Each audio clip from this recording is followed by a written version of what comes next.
I use the Surgeon General's advisory on naloxone in a lot of presentations, and I go down his list and then say that this covers everybody, that everyone should have naloxone. Everyone should know how to use naloxone and have it available somewhere. You're listening to Narcotica, a podcast giving you the straight dope about drugs and the people who use them.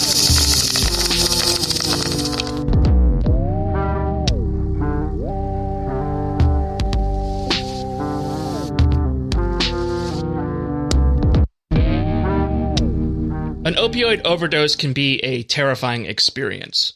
When too much of a drug like heroin or fentanyl floods the brain, it can cause your breathing to stop. Sometimes you wake up, sometimes you don't.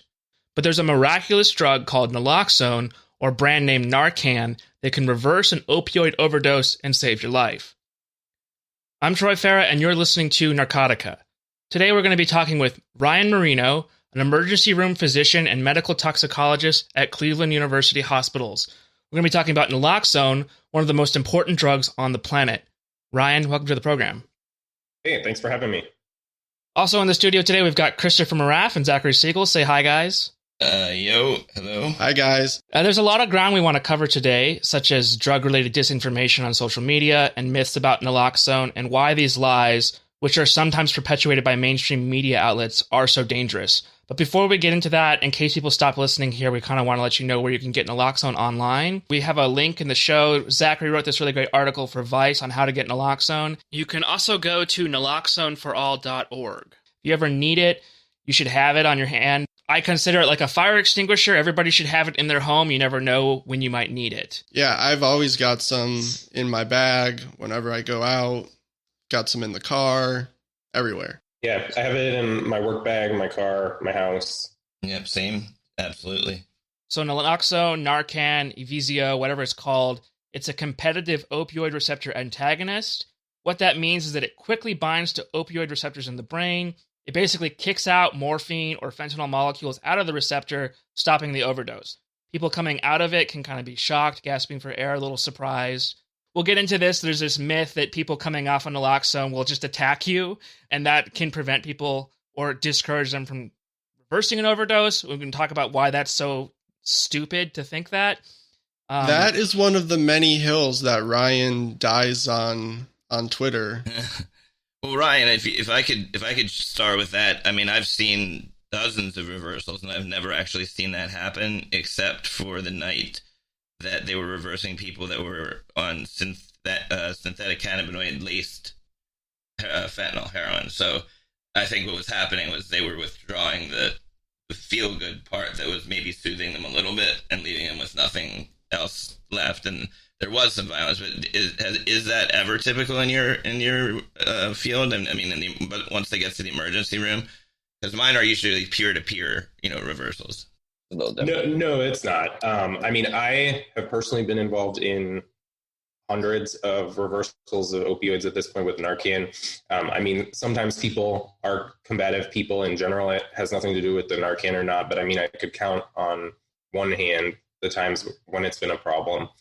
And oftentimes it will be that you've now unmasked the kind of calming or in this case, I guess, overdosing effect of the opioid. And if there's something else on board, like a synthetic cannabinoid that does actually make people like agitated and sometimes aggressive, then that can be a problem. But it's not the Narcan, and it's not even really the overdose so much. But people can definitely be surprised. But violence is not something that I've seen and is not reflected in the literature. I saw this debate recently come up when one of the airlines, maybe it was Delta, made a big deal about adding naloxone to their first aid kits only after someone on one of their flights died.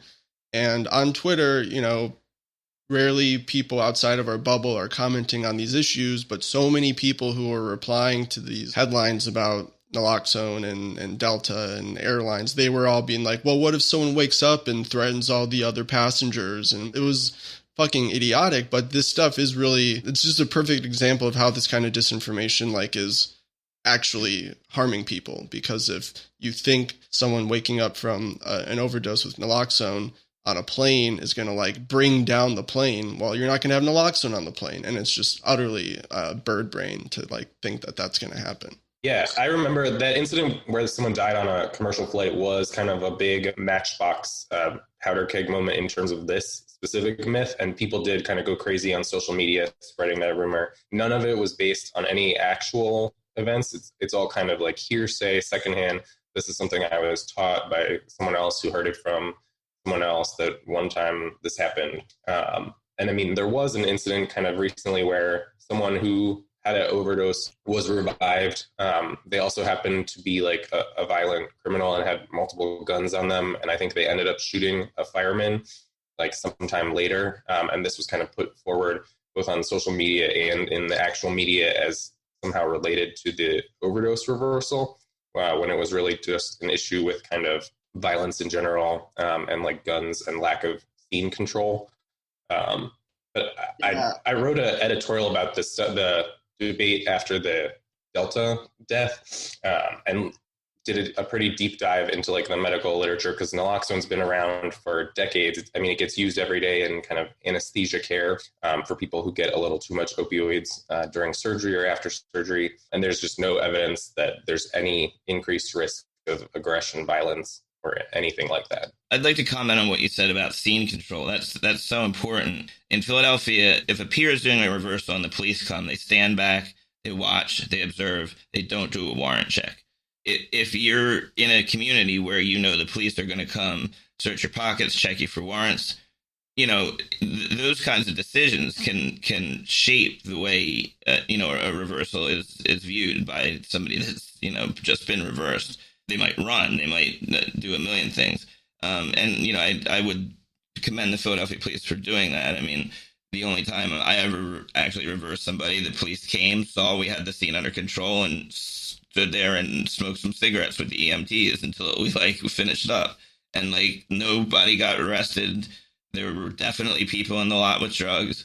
So I don't know what it's like in your community or yours, Zach, but I think that's a really big policy discussion. We need to have police that understand what we're doing out there.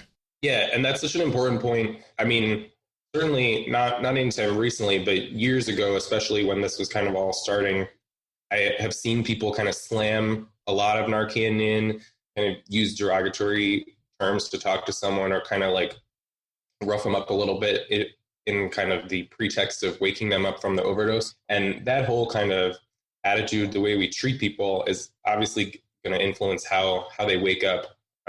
If you're calling someone a junkie and saying like you want to die, or these other kind of horrible things that society tends to do to people who use drugs, then obviously their response is not going to be good. But it's not the Narcan. It's probably more of an us issue than a chemical issue. I've also heard that, and EMTs have told me this, they will use a heavy dose of naloxone to intentionally throw the person in withdrawal to make them sick, so they can then feel the consequences of what they did, right? Which is just that'll make someone wake up in severe pain and sickness. And yeah, I might respond by throwing a punch, being like, fuck you. Why'd you just slam me with that? Yeah, I didn't need a flood of this shit. I just needed some to wake me up. I don't know. I've heard that, and it's infuriating. Titration is a discussion that's going on here now, because we don't have injectable naloxone in Philly, so it's kind of an art to titrate one of those spray, the Adapt, or certainly not you can't do it with the Invisio, but everybody here needs more than one anyway. So, but yeah, I mean, with injectables, you can control how much you put in. Is that because of fentanyl? Fentanyl just needs more.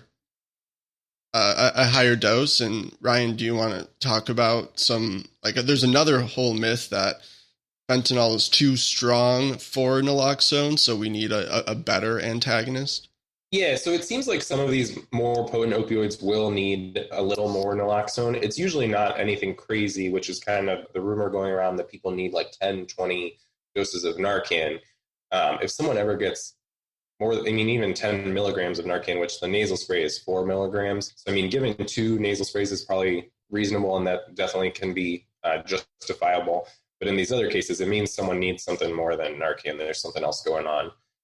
And I mean, I've personally treated people who have overdosed on carfentanil. I mean, we've confirmed that it was carfentanil, and they did not need much Narcan, not a significant amount more than a usual like heroin overdose. What I find interesting about naloxone is that it's such a safe drug. You know, you can't really abuse it, but people are still so afraid of it. There was this study that came out recently, published in the Journal of General Internal Medicine, and it found that just 2% of patients who need naloxone will get it. And I think that fear of, if they get naloxone, we're going to have this problem, is driving this lack of access. Would you agree with that? Yeah, definitely. I mean, like you said, naloxone cannot be abused, but for whatever reason, people seem to think that it has an abuse potential. And I was just reading the news story this week about some company that's trying to develop an implant that can detect if someone's overdosing and give them a little bit of naloxone. And all of the coverage I've seen has said that critics are worried that this is going to encourage risky behaviors. But this is a life-saving device. I mean, just putting lifeboats on ships encourage risky behaviors, just putting airbags in cars encourage risky behaviors. Kind of ridiculous.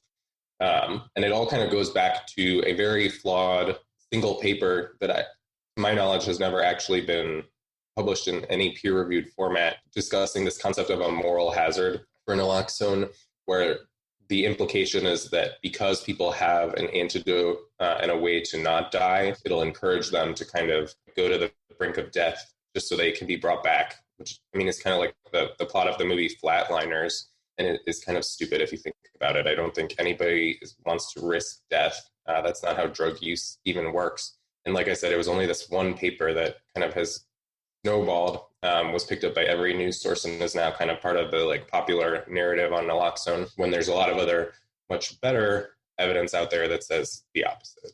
Right. That's the whole Narcan parties myth as well, that like people will gather in a room, take a whole bunch of fentanyl or a bunch of other opioids and overdose on purpose so they can be revived from naloxone, which is just so completely ludicrous.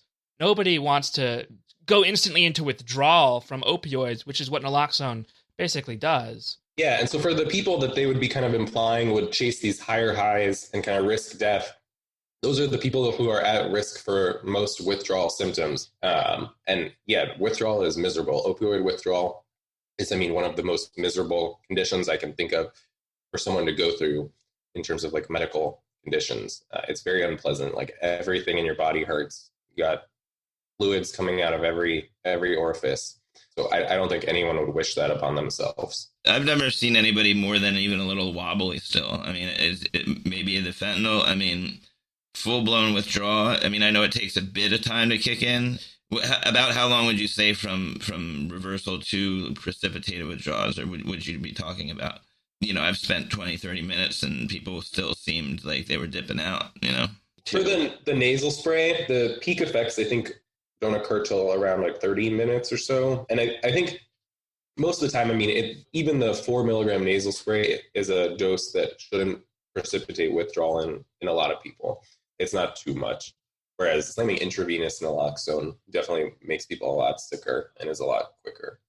We should talk about, something that you just pointed out, Ryan, which is like the way that disinformation and misinformation about harm reduction in particular spreads, and how like both sides' narratives sort of take hold, where like there's one case of some police officer who says that he touched fentanyl and it made him overdose. And then there's one study that finds like maybe somewhat, somewhere, sometime, someone wakes up combative, and then that gets part of all the coverage. Now every article has to mention that. Like, you spend so much time on Twitter, we all do, sort of calling out this stuff. Can you like walk us through like how this misinformation sets in? It's a weird phenomenon.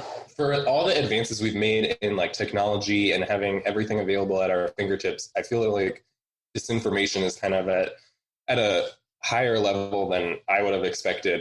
And I think a lot of it does have to do with kind of social media. But like you said, also this idea that every side needs to be covered. Like with the fentanyl misinformation, a lot of times they'll quote some law enforcement officer, and I have nothing but respect for law enforcement, but they don't have a background in like drug sciences and kind of how fentanyl works per se.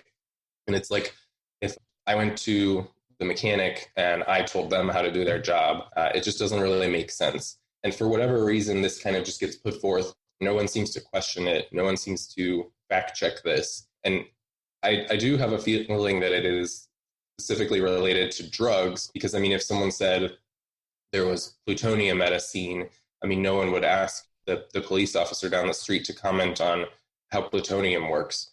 So it's kind of a very bizarre phenomenon, and it does seem to just be increasing by the day. Ryan, are you aware of any confirmed reports of, a police officer or any other first responder dying from transdermal? Is it even possible?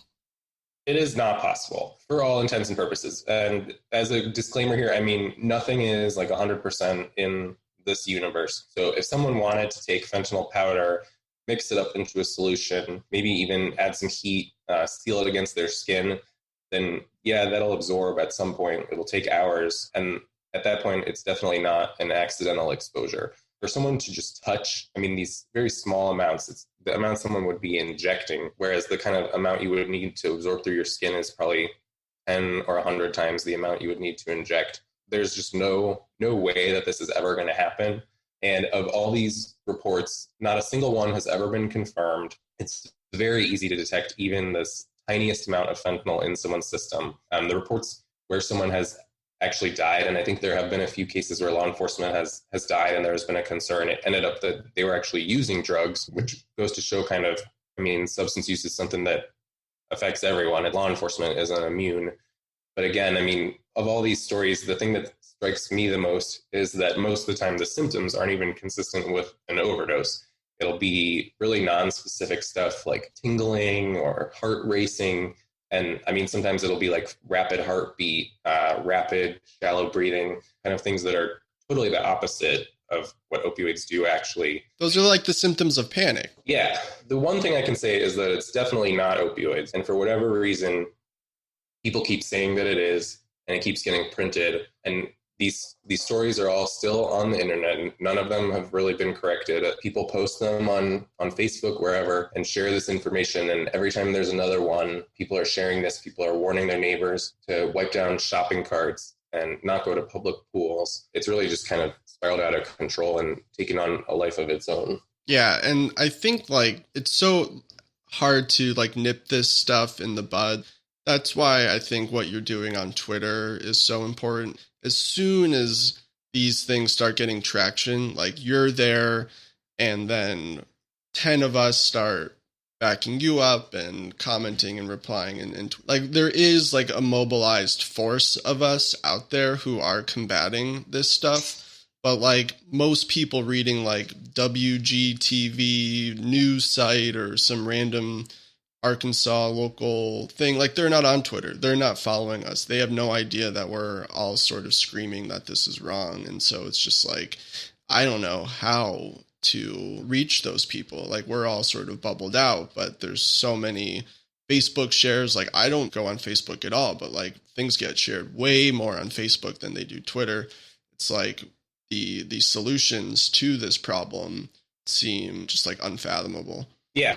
And I mean, a big issue here is like the accountability of these news sources, but probably also since more people are getting information from places like Facebook and Twitter, it would be nice if they would do something about misinformation. And it doesn't really seem like they care that much. So I don't really know how this is going to be solved going forward for the people who don't have a good place to get facts from. They're just going to kind of hear more and more untruths.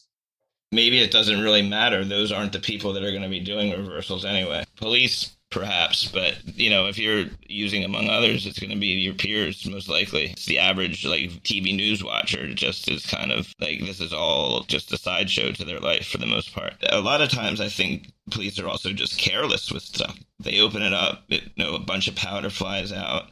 They've done studies where, like, people will go catch a smoke without washing their hands or have a sandwich.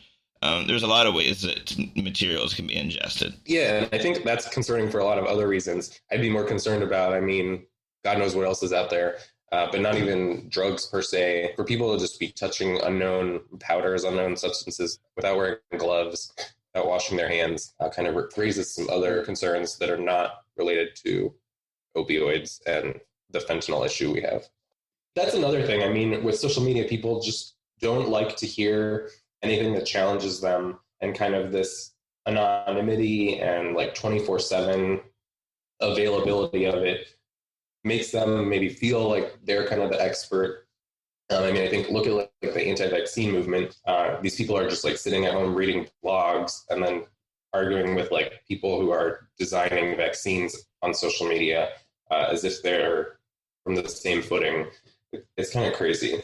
Yeah, I wanted to ask about that. You've kind of become this voice on Twitter that really calls out some of this disinformation, vaccines especially. How did that come about? Like, where did you decide to just start becoming a Twitter personality? I don't know. I mean, the biggest issue was these like drug myths. And I mean, it definitely started with naloxone was probably the biggest thing I was involved in.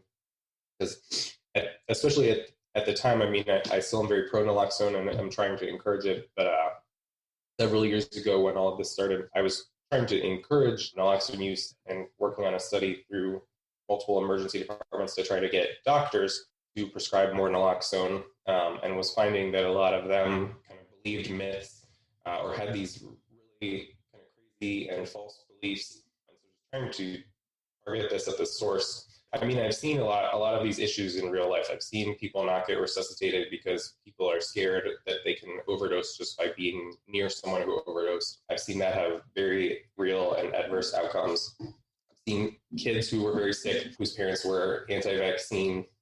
And I mean, I think most recently, these crazy infections are now on the rise. I have to think about measles, which isn't even really something I learned much about in medical school because the United States was considered measles-free for so long. I guess I would say that it just comes kind of from my real life and work and seeing how this kind of misinformation is growing and actually hurting people. It has real world consequences outside of Twitter.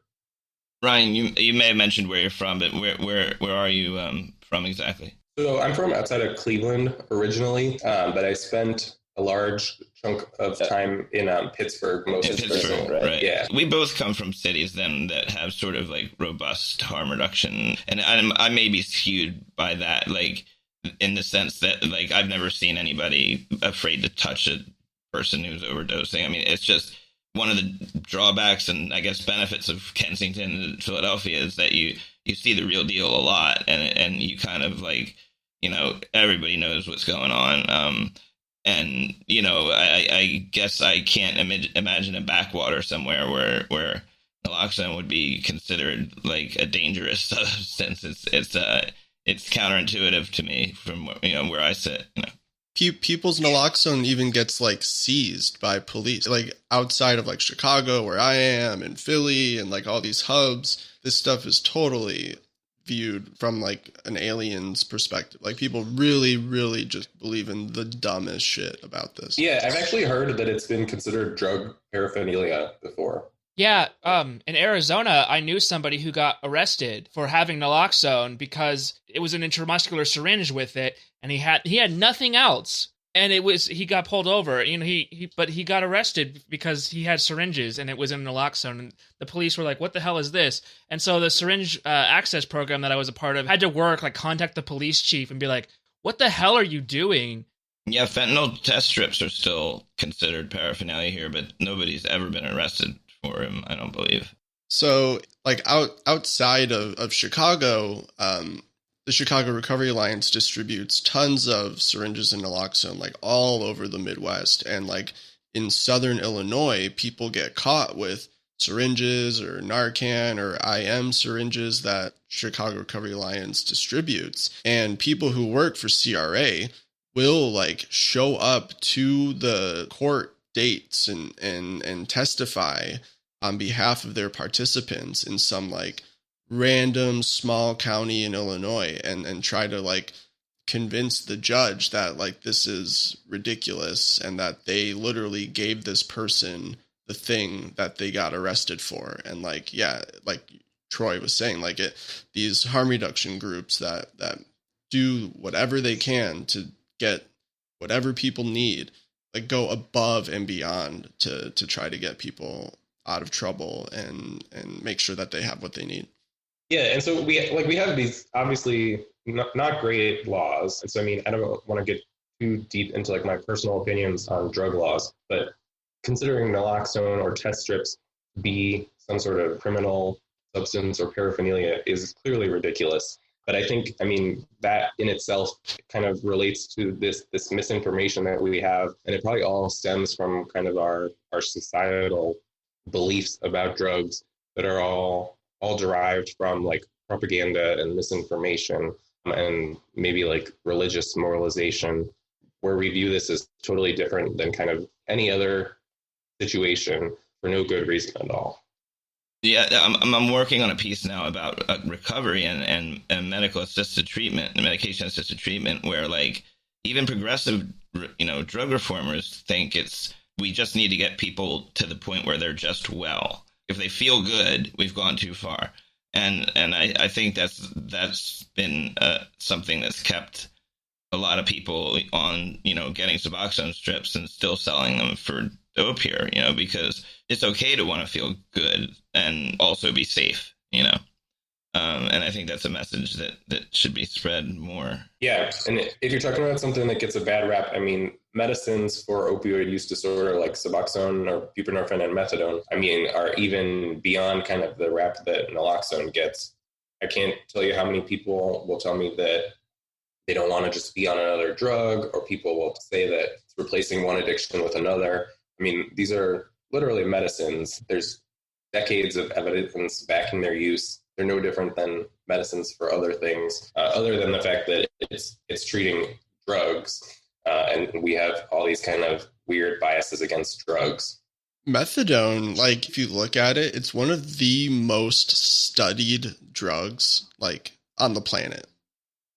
A lot of drugs that get like passed by the FDA and get marketed and are prescribed widely have nowhere near as much of the evidence base as methadone has. Like it's been studied and studied and studied like to death, and still like I think it's like a really good example of just like how like all the science can be on someone's side.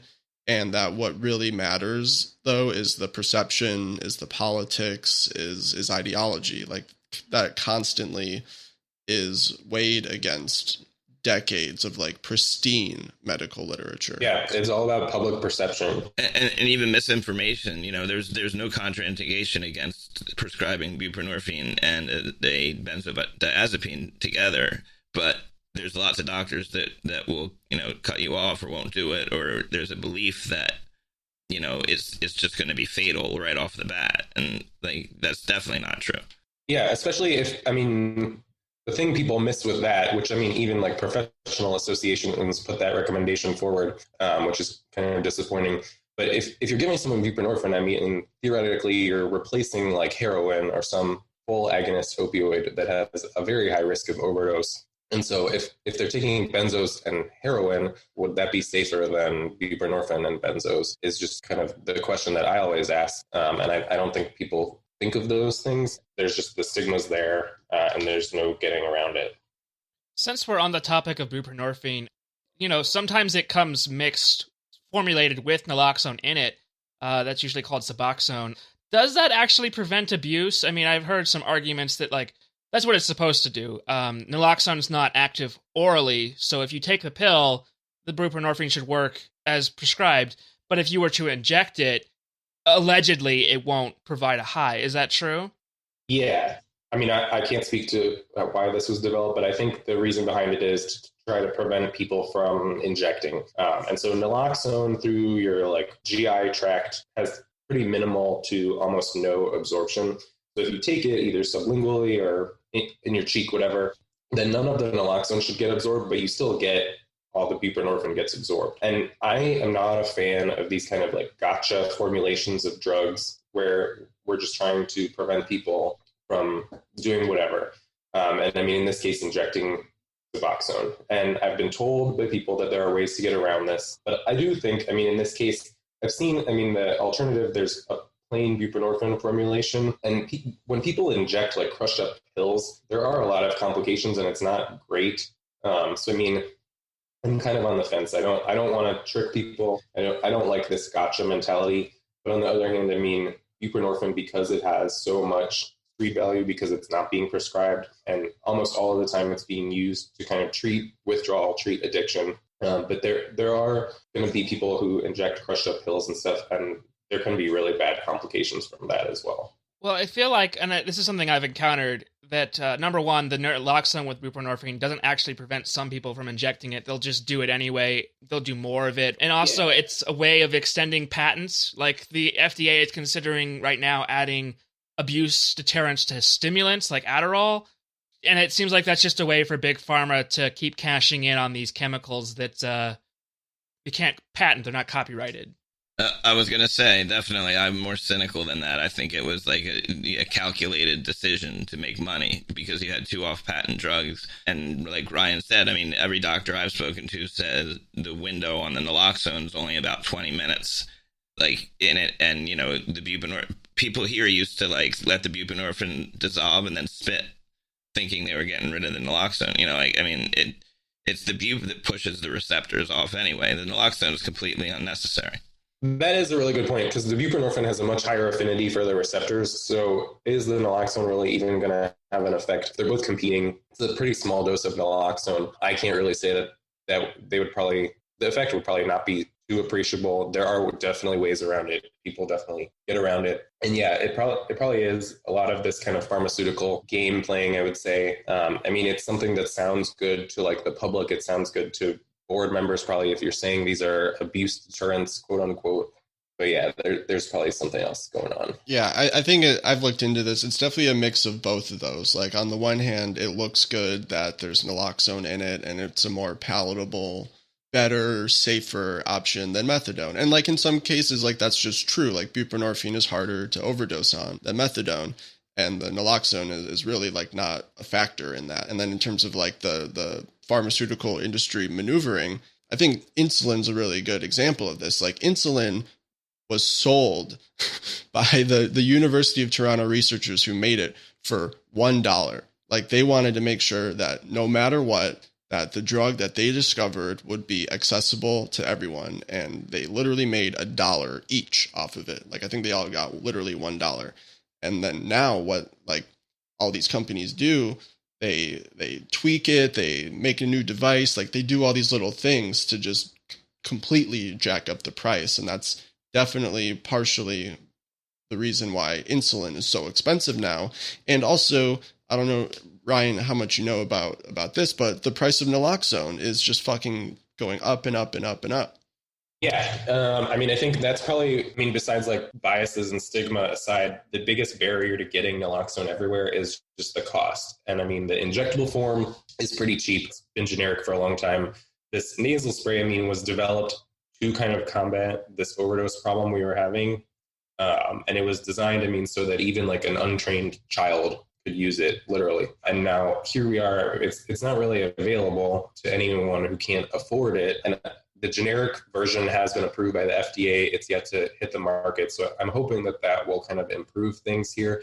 But if you don't have good insurance and you're paying for this yourself, I mean, it's like $140 for a 2-pack, which is 2 uses, which is pretty expensive. And I mean, if we're talking choosing between that and I mean, choosing between something else, like I can think of a million things that I would rather get for less than $140. Do you know about Jack Fishman? So like he's the researcher who first applied the patent to naloxone. And it's a crazy story. Like this was in the 60s and his son like died, I think in the early 2000s. And his wife, Joy Fishman, is now like a big harm reduction advocate. And she gave like a keynote at a Drug Policy Alliance conference years back. And like she goes to like the harm reduction conferences. And it's just like a crazy story to hear that like literally the guy who invented the drug naloxone, who patented it, his son died of an opioid overdose. And they did not have naloxone in the house. They didn't carry it. It wasn't like normal at the time to even know what this drug was, and the family had no idea that they needed this drug around. And it's an amazing story. I mean, very sad, but that Joy Fishman is now out there like advocating for this is remarkable. Yeah, I did not know that about the son. That is pretty remarkable. But yeah, Jack and Joy Fishman, I mean, are big harm reduction figures. I think they've done a lot of good.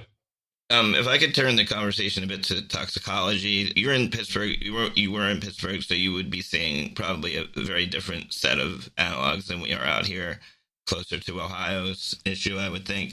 I know there was an attempt, I think, by the medical examiner's office to like sort of test samples. Do you find, like many toxicologists I speak to, that there's too much of a conclusion to jump from post-fatal fluids, like testing that, to what caused a fatality? And do we need more sort of data on what these street drugs are composed of, like really, and whether, to tell whether they were used concurrently or at separate times? Forensic toxicology is like a whole additional subspecialization, and so I don't want to step too much like beyond what I'm actually qualified to speak in. But in terms of like forensic reports and these kind of drug fluid levels, whatever, it is really hard to determine an exact cause of death. Certainly, there's a lot of clues, but at the end of the day, it's usually just kind of a best guess. Drug levels in a dead body or a corpse will be very different from what they were in life. And depending on where the measurements are from, they can also be very different and may not actually relate to kind of what we would think of as like a blood level or something. And yeah, it is really hard to tell if these drugs were mixed together, if people were using them at the same time, if these were all kind of unrelated. Certainly you can kind of look at the breakdown of different metabolites and stuff. But I mean, even if we think of like cannabis is being legalized across the country, and so people are looking at ways to kind of test like living people, see if they're intoxicated on cannabis. And there is no good way to do that. There isn't like a breathalyzer for marijuana. And the same thing goes to kind of these postmortem things. And not to mention, I mean, that breathalyzers are very inaccurate devices as well. But yeah, it's kind of a little bit of art and a little bit of science. And then at the end of the day, you try to come up with the best guess, but it's never really 100%. I kind of want to talk about some other competitive antagonists. If you have overdose on something that's not an opioid, you can't really use naloxone, but there do exist drugs that are sort of similar.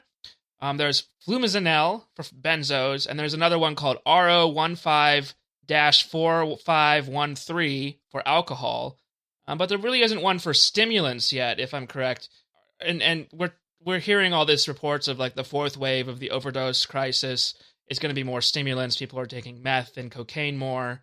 We kind of need a competitive antagonist for stimulants, wouldn't you say? Yes and no. The idea of like antidotes sounds like they're kind of a perfect solution to things. And in the case of naloxone, I mean, it is a pretty perfect solution. There's kind of no downside.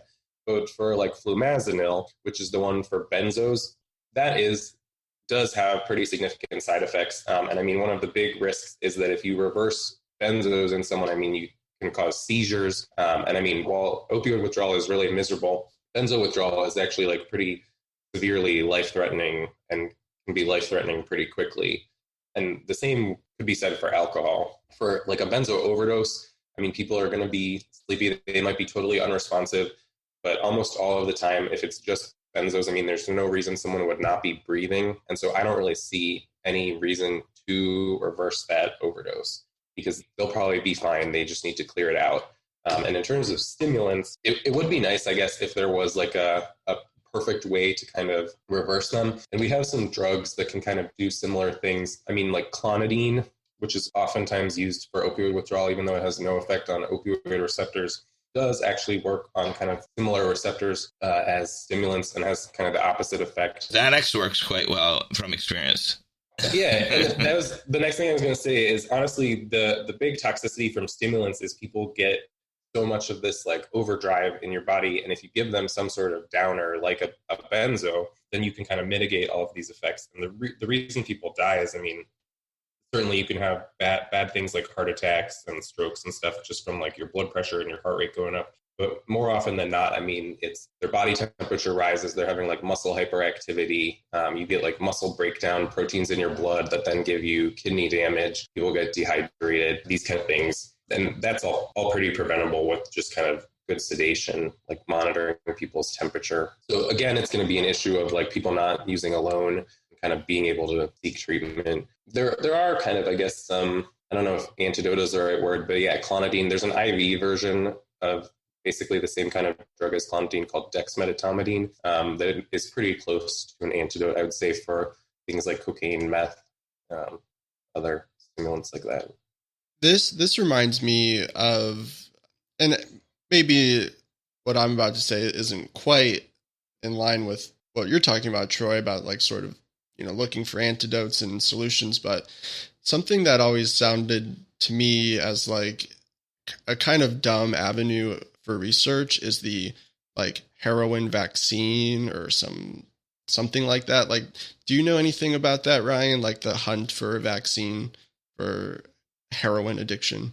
I mean, not to like disparage the people who do research into this who know much better than me, but I don't know that a vaccine for like these kind of substances is really ever going to work. I just think it's kind of like a fallacy because, I mean, I guess you can be genetically predisposed to like substance use, but a lot of times, I mean, people either like the way it feels or they're using a specific substance for some reason. It's not like they just found it or it got into their system. And I think most recently, I mean, I saw some publication about a fentanyl vaccine.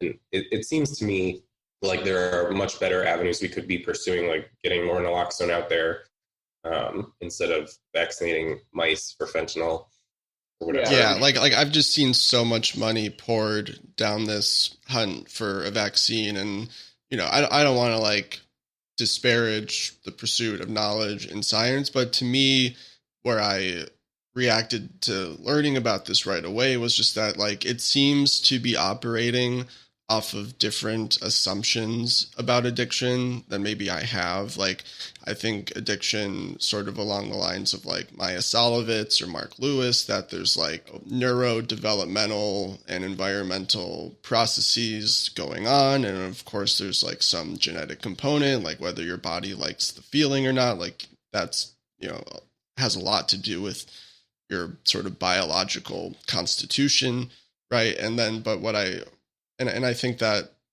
the vaccine just seems like to be coming from a very like neurobiologically reductive set of assumptions about addiction and doesn't really reckon with like more complex things about it, like pleasure and desire and the psychology of it. Yeah, and I agree with that. I mean, I think it is kind of overly simplistic, and it seems to me, and maybe I'm interpreting this wrong, but it seems like a fallacy in itself. I mean, if you give someone a vaccine for heroin, are they just going to become addicted to cocaine? Or, I mean, if you give someone a vaccine for like opioids, then what do you do when they have like a horrible accident and need a bunch of opioids? I mean, there's just right. Kind of a it's like my worst nightmare for somebody on Vivitrol or something. Like if they get in a car accident, like what's going to happen? Sounds terrible. Yeah. And I mean, like Vivitrol can be overcome, but I don't know, these kind of more like biologic immunogenic mechanisms that they're trying to pursue are going to be a lot harder to overcome than basic, just like competitive receptor effects. And I think the other big issue is spending money and time on this when we have a lot of really good solutions available that just are not being used at all. Seems like inappropriate direction of resources. That study that we talked about earlier, I mean, less than 2% of people who are at high risk for overdose receive naloxone. So we got a lot of work to do there. There was a big study that just came out that showed people who present to the emergency room have like I think it was 5% risk of dying within the next year. And these are young people who don't have any other appreciable disease. So a 5% death rate for like someone in their 20s is pretty astronomical. And I think it's crazy that that's happening in 2020. I don't think anyone should die from an opioid overdose in 2020. I mean, we've had an actual antidote available for decades. We have medicines that can prevent overdoses. We know ways people can use opioids safely. So kind of every avenue you take, there's already an answer. I've always been told that pure heroin, diacetylmorphine, has like practically zero organ toxicity. It doesn't actually do anything. Like the worst side effect is constipation, basically. Is that true to your knowledge? In terms of like having long-term toxic effects, like kidney damage or something, yeah. I mean, the opioid receptors are distributed in different parts of your body, but the primary effect, I mean, the heroin goes straight to the brain and acts on those opioid receptors. It isn't going to cause like damage directly to any other organs.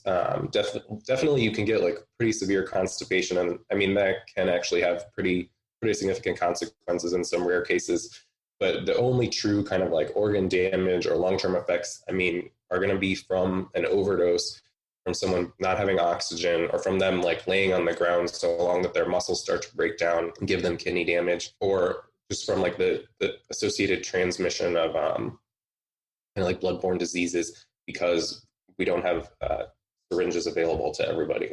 And malnutrition and everything else that goes with being. Yeah. Like I get what you're saying, Chris. Like there's all these like ancillary sort of secondary consequences of the drug, which are policy driven and all stigma bias. Like there's so many things that cause health problems for a heroin user that isn't necessarily the heroin. And Chris, to your point, like whenever people say that, like, oh, you know, opioids are so bad for you and they're going to kill you, it's like, look at William Burroughs. Like that motherfucker lived to be like, what, 90 or something? Like, I think that's where I got that from, actually. Yeah, I've heard it from other people too. Like, didn't he literally do opioids like every day of his life for like 40 years? He lived longer than George H.W. Bush. Like, yeah, as far as, I mean, chemical compounds go, opioids are pretty specific to like the opioid receptor. Long-term opioid use maybe can be associated with like depression or mood disorders or something, but even that isn't a super strong link. Again, that's not really like organ toxicity. And that's why I like to call it an overdose crisis. You know, it's not. There's nothing wrong with opioids. Everybody could do them, as far as I'm concerned. They shouldn't be. They shouldn't be dying from them. You know. Yeah, exactly. Pro-opioid, anti-death.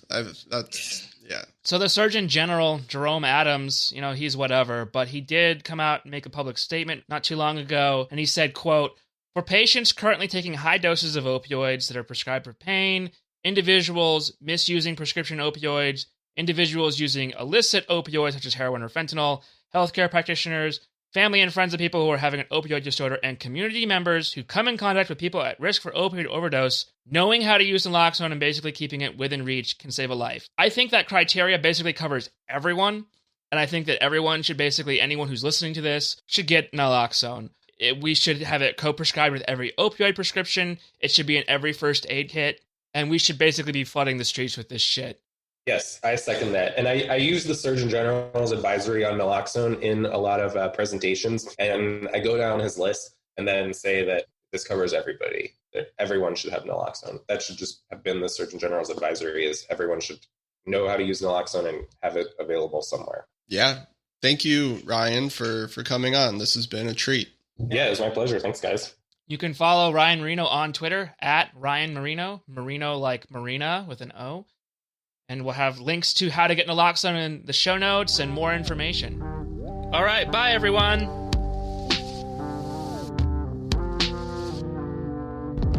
Thanks for listening to Narcotica. You can follow us on Twitter at Narcocast or on narcocast.com.